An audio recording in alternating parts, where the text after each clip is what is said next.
Bienvenidos amantes de lo insólito. ¿Qué tan poderoso puede ser un grupo dentro de la Iglesia?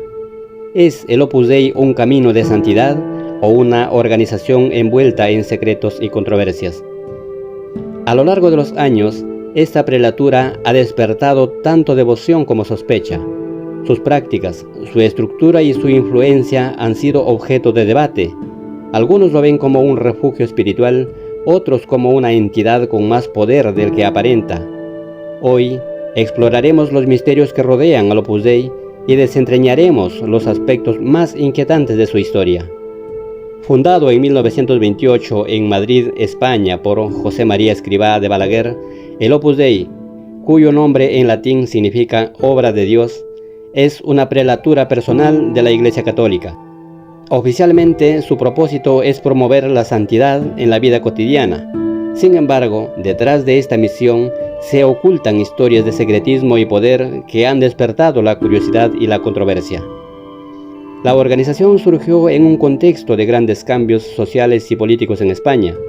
Escrivá, un joven sacerdote con una visión clara y audaz, quería crear una organización que ofrecería a los laicos un camino hacia la santidad a través de su vida diaria, sin necesidad de abandonar sus responsabilidades familiares y profesionales.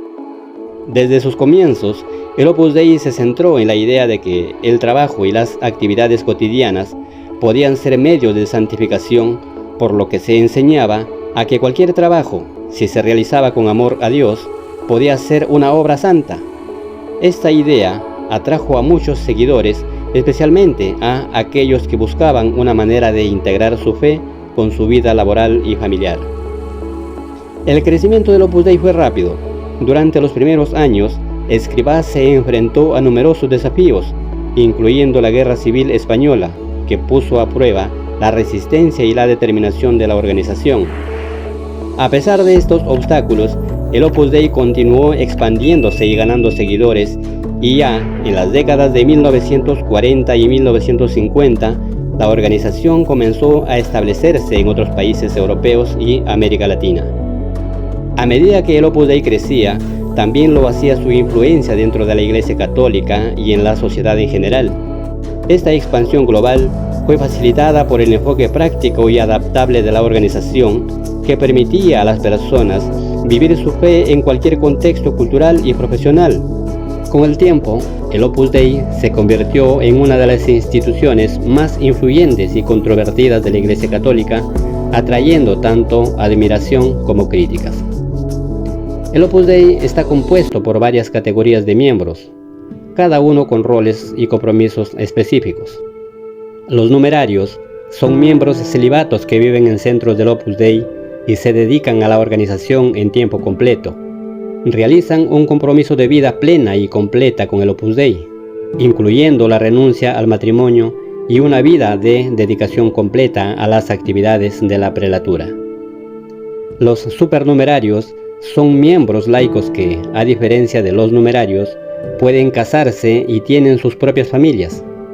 Sin embargo, se comprometen a seguir las enseñanzas del Opus Dei y a participar activamente en sus actividades. Integran sus responsabilidades familiares y profesionales con la vida espiritual propuesta por la organización. Los agregados son miembros celibatos que no viven en centros del Opus Dei, pero comparten las mismas dedicaciones de vida que los numerarios. Los cooperadores no son miembros oficiales del Opus Dei, pero colaboran con la prelatura de diversas maneras, incluyendo apoyo financiero y profesional. El funcionamiento interno del Opus Dei es muy organizado y estructurado.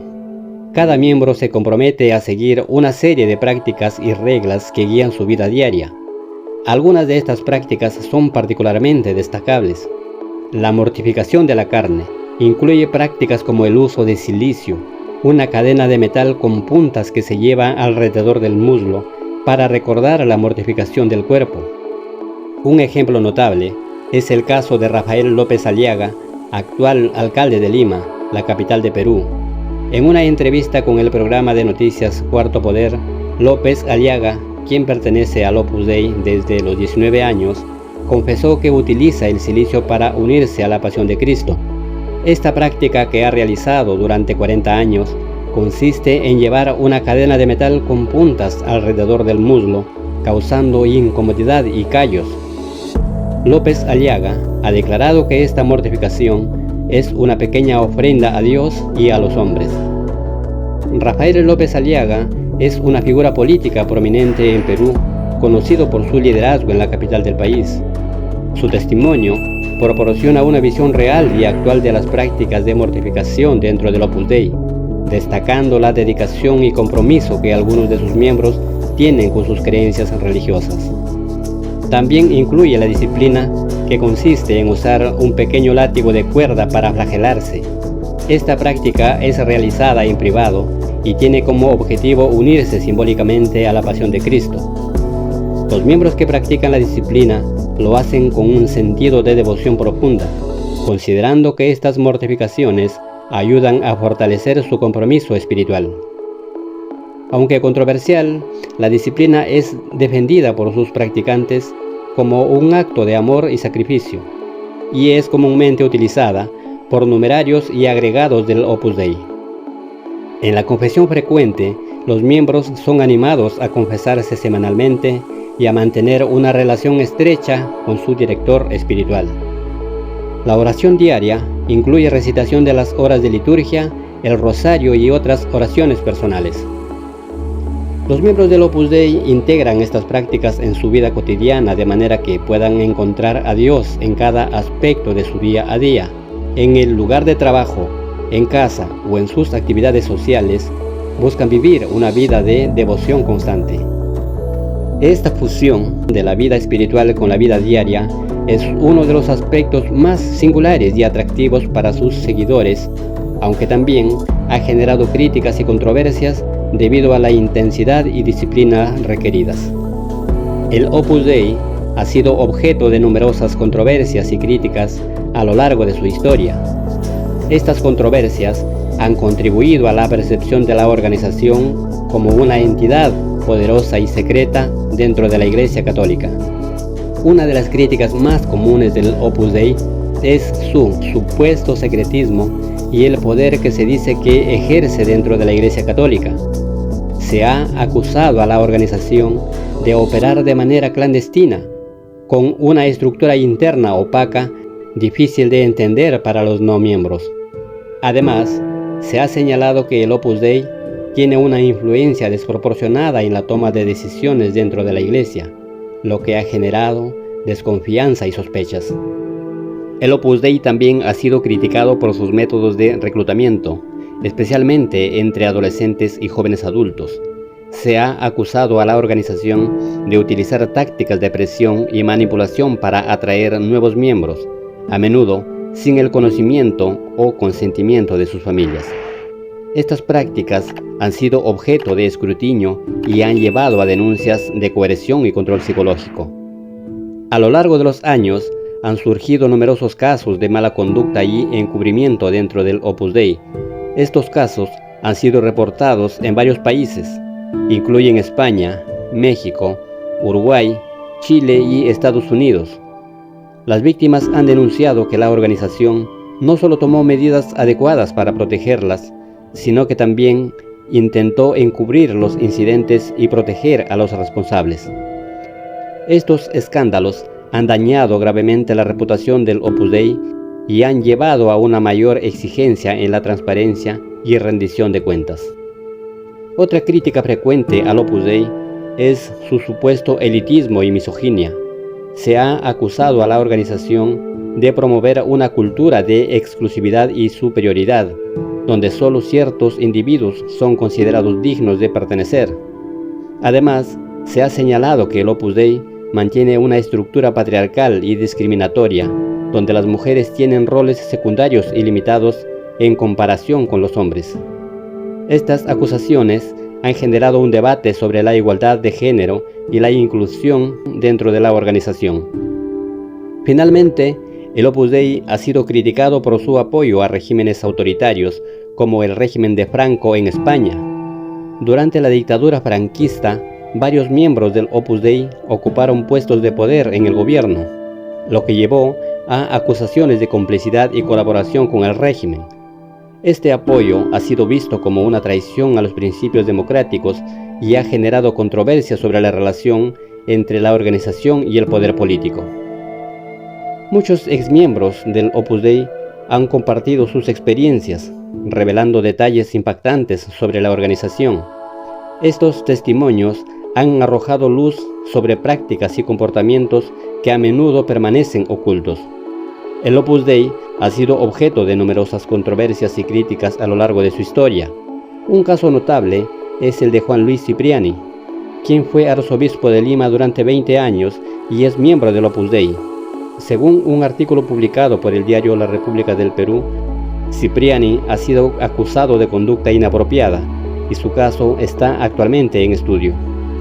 En 2019, el Papa Francisco aceptó su renuncia debido a estas acusaciones y le impuso sanciones disciplinarias que incluyen su exilio de Perú, la prohibición de portar símbolos cardenales y la restricción para realizar declaraciones públicas. Cipriani ha negado las acusaciones calificándolas de falsas, pero ha aceptado las sanciones impuestas por el Vaticano. A pesar de estas restricciones, Cipriani ha sido visto en Perú en varias ocasiones, incluyendo una visita en la que fue condecorado por el alcalde de Lima, Rafael López Aliaga, a pesar de las sanciones impuestas por el Vaticano. Actualmente reside entre Madrid y Roma debido a estas restricciones. Expertos y periodistas han analizado y debatido sobre el Opus Dei desde diferentes perspectivas. Algunos defienden las enseñanzas y prácticas de la organización, destacando la fidelidad de la doctrina católica y su enfoque en la santidad en la vida cotidiana. Afirman que el Opus Dei ofrece un camino de espiritualidad y compromiso para aquellos que buscan integrar su fe con su vida diaria. Sin embargo, otros críticos señalan que la organización mantiene un nivel de secretismo y un control que puede ser perjudicial. Denuncian que el poder y la influencia del Opus Dei dentro de la Iglesia y en la sociedad son desproporcionadas y que sus prácticas pueden ser opresivas. Los periodistas que han investigado al Opus Dei han revelado casos de abusos y encubrimientos que han generado controversia y desconfianza. El debate público sobre el Opus Dei es complejo y multifacético. Mientras algunos ven a la organización como una fuerza positiva dentro de la Iglesia, otros la perciben como una entidad problemática que necesita mayor transparencia y rendición de cuentas.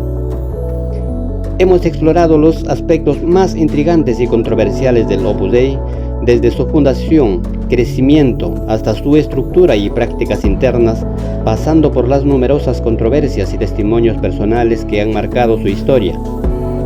El Opus Dei sigue siendo una de las organizaciones más enigmáticas y debatidas de la Iglesia Católica.